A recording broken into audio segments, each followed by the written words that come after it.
Bonsoir à toutes et à tous et bienvenue dans Au Quotidien en format tout en images pour ce vendredi 21 novembre. Les titres de cette édition. Au Mans, le dernier skatepark gratuit du centre-ville n'existe plus. Une association de sport de glisse relance le débat pour obtenir de nouvelles infrastructures. L'UFC Que Choisir se mobilise au Mans pour dénoncer le coût de la dépollution de l'eau. Confronté à une crise financière, le CS Changé tire la sonnette d'alarme. Le club de foot lance une cagnotte pour maintenir ses activités. Et puis entretien avec le président du parti radical de gauche en Sarthe, Stéphane Fouéré. L'élu sartois lance l'appel aux universalistes. Bon, et c'est vraiment court les gars. Il reste plus que la Pira avec un gros trou au milieu. Mardi 21 octobre, stupeur autour de l'ancien stade Léon Bollé. Le skatepark rue Claire-Signy est démantelé, un lieu rempli d'histoire. À ce jour, il n'y a plus aucun skatepark extérieur dans la ville du Mans, qui représente des années et des années de pratique, d'heures de bonheur, de plaisir. Et il a vu se succéder beaucoup de générations de riders. Une surprise, pas tellement, tant cet endroit était devenu obsolète, voire dangereux. On ne va pas dire qu'on n'était pas prévenu. Maintenant, sur la date effective de vraiment le supprimer, là, on n'a eu aucun préavis. Les autres solutions, aller rider ailleurs dans la métropole. Plusieurs aires de glisse ont vu le jour plus ou moins récemment, par exemple à Saint-Saturnin ou encore à Chauffour. C'est bien aussi, mais ça ne suffit pas parce que les gens n'ont pas toujours les moyens de se déplacer. Le mieux serait qu'il y ait des équipements du même style au Mans, ou proche centre-ville. C'était d'ailleurs le plan. Le 6 avril 2023, le conseil municipal adopte à l'unanimité un projet estimé à 1 million d'euros dédié à la création d'une street plaza et d'une aire de jeu pour enfants en bas de la muraille qu'est Louis Blanc. Finalement avorté. En 2024, au cours d'une visite de quartier, la piste du parking de l'avenue Chancel est évoquée en complément du spot, une infrastructure reconnue mais payante. J'habite juste à côté de l'ancien skatepark.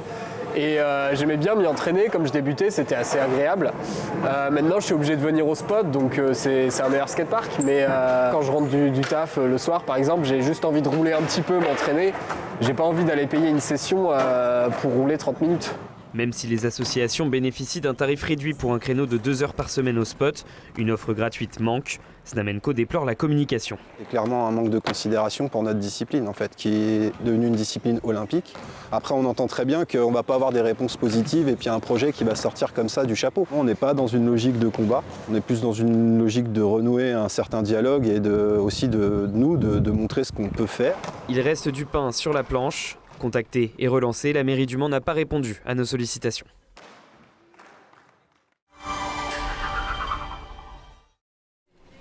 Mobilisation nationale ce vendredi autour de la qualité de l'eau. Au Mans, l'UFC Que Choisir interpelle les pouvoirs publics. Pour l'association, la situation devient intenable. Sur la Sarthe, on a quand même 80% des eaux brutes, c'est-à-dire les rivières et les nappes souterraines, qui contiennent des pesticides. Donc il faut les enlever pour que nous, on ait une eau de bonne qualité à la sortie. Cela implique plus d'investissements. La note s'alourdit, plus 16% en moyenne sur la facture d'eau depuis 2023. L'association des consommateurs vise particulièrement le modèle agricole actuel. Il faut une agriculture qui soit plus saine. Alors on est prêt à dire qu'il faut aider les agriculteurs. Et cette dépollution, ce qu'on paie pour cette dépollution, elle doit revenir pour aider les agriculteurs à changer de pratique. 51 signatures de riverains sont recueillies pendant l'action ce vendredi matin. L'une des premières dépollutions, ce serait d'inciter les gens à moins consommer d'eau. Et moi, je suis partisan notamment d'un coût progressif de l'eau, c'est-à-dire qu'il y a une dose d'eau qui est un besoin public et ensuite c'est peut-être du superflu et il faudrait inciter les gens donc par peut-être la tarification à consommer moins d'eau. En janvier 2026, de nouvelles études doivent être menées pour mesurer précisément les seuils de PFAS, ces polluants éternels. Si de nouveaux traitements sont nécessaires, la facture, elle, pourrait continuer de grimper.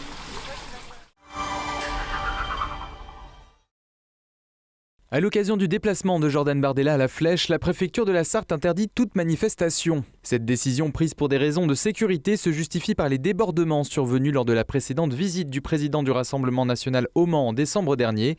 Les forces de l'ordre seront mobilisées pour faire respecter cet arrêté. Une visite qui suscite déjà de vives réactions sur le territoire, notamment de la part de la gauche fléchoise qui lançait un appel à la mobilisation sur leurs réseaux sociaux.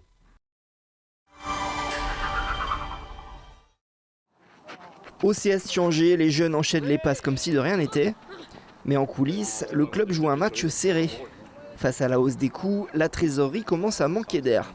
On a un club qui grossit, qui grossit et en nombre et en qualité, ce qui nous génère des frais supplémentaires de déplacement sur tous les pays de la Loire, des frais supplémentaires en éducateurs. Des charges qui s'accroissent et des recettes qui stagnent. Résultat, un déficit de 30 000 € lors de la dernière saison sur un budget de 260 000 €. Si le club venait à péricliter, on va dire, ou non pas à se finir, mais tout du moins à être obligé de lâcher des gamins parce qu'on n'a pas assez d'argent, c'est grave, quoi. Aujourd'hui, on a quand même 500 licenciés, donc on ne peut pas d'un coup dire on supprime 10 éducateurs ou supprimer un salarié, par exemple. Parce que le travail il est monstrueux, faut bien savoir qu'on ne gère plus une association, on gère une entreprise. Avec ses 500 licenciés, le CS Changé est un poids lourd du football sartois.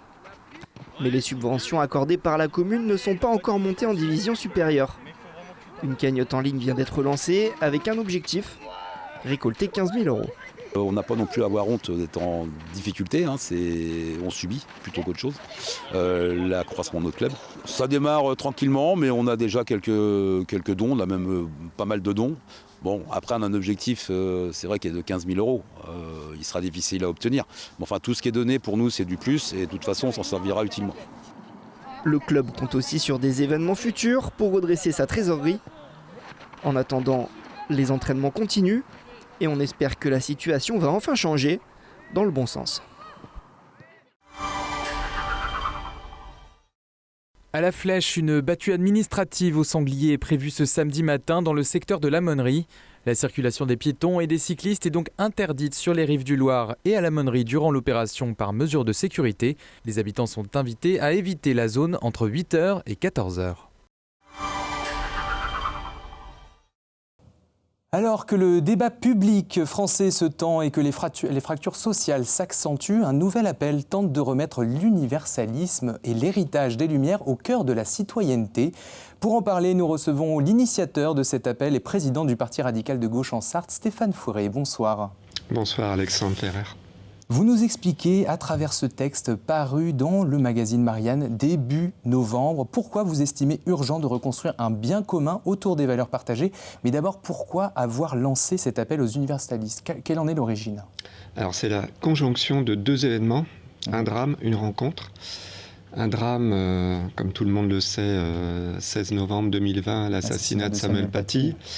Donc moi je suis par ailleurs aussi parent d'élèves, responsable d'une association de parents d'élèves, donc ça m'a heurté. Et une rencontre en 2023, une intervenante, Djemila Benhabib, qui venait de Belgique, donc a fait une initiative avec d'autres responsables associatifs autour du mouvement Femmes, Vie, Liberté, de soutien aux femmes en Iran. En Iran. Et suite notamment à l'assassinat de Mahsa Amini, justement, qui s'était déroulé en septembre 2022.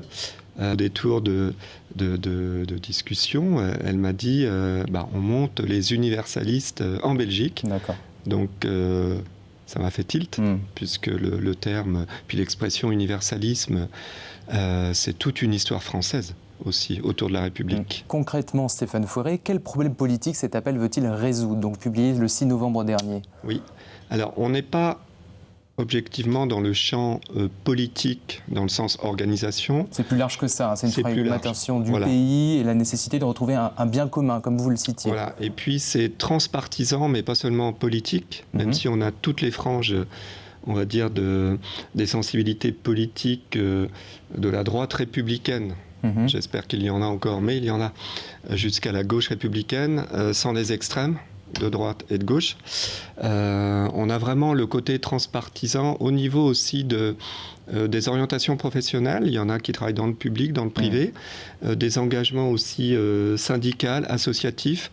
Moi, j'ai souhaité qu'il y ait le réel, toute la France professionnelle. L'idée, c'est de trouver une unité à travers plusieurs idées, à travers plusieurs secteurs. Mais bon, on va aussi reciter justement, par exemple, des chercheurs comme Philippe Corcuff, qui rappellent la société française a toujours été traversée par des conflits d'idées, des groupes. En quoi la situation actuelle vous paraît-elle réellement différente des années précédentes ? Alors Corcuff, il n'a pas signé. Bon, peut-être qu'il va arriver après. Nous, la question qui se pose, c'est de refonder aussi le débat public par l'action locale. On n'est pas sur quelque chose de intellectuel, etc. On apporte de la réflexion, du débat d'idées, mais la problématique actuelle, elle est que toutes les franges de la société se délitent.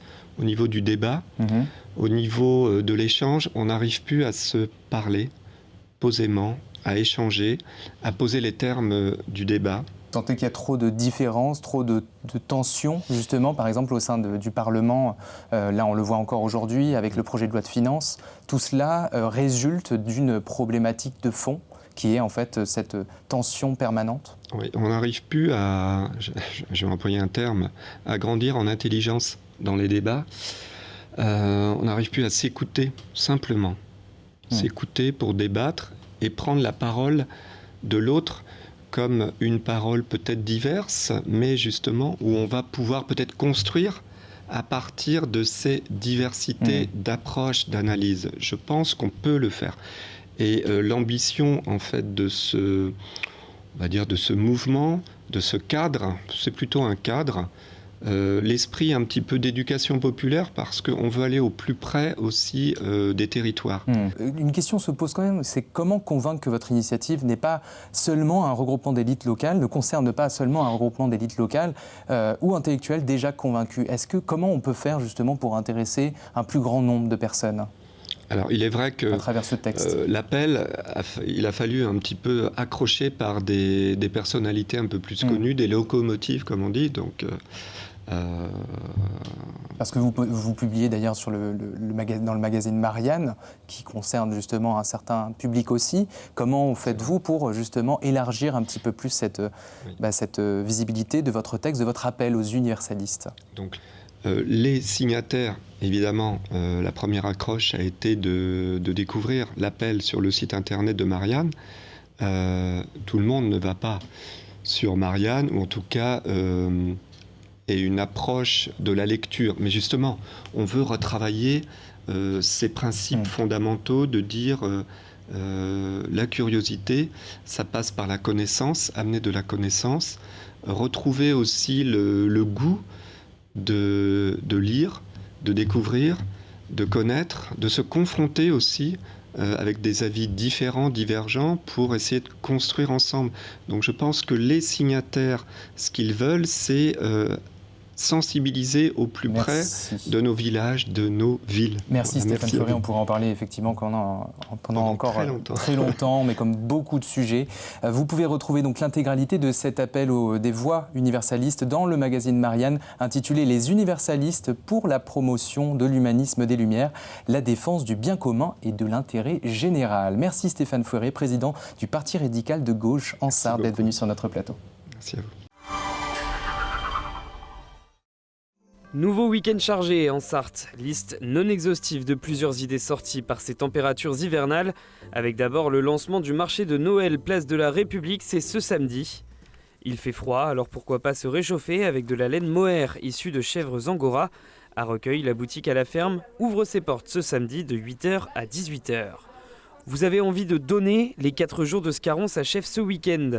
Les objets, bibelots, meubles ou encore livres sont à donner au presbytère, place Saint-Michel, jusqu'à dimanche. Samedi et dimanche, justement, on célèbre la course à pied avec la 60e édition du Cross Le Maine Libre à Lonsart.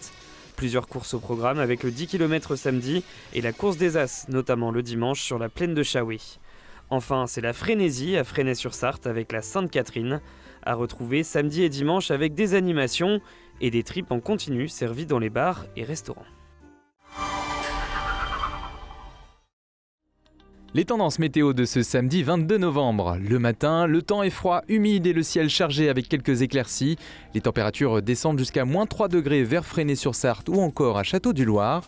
Quelques plaques de verglas peuvent se former, soyez prudents notamment sur les routes. L'après-midi, les averses sont prévues pouvant prendre la forme de neige. Côté température, comptez 3 degrés à Mamers et jusqu'à 4 degrés à La Flèche. Excellent week-end sur LMTV Sarthe et à lundi.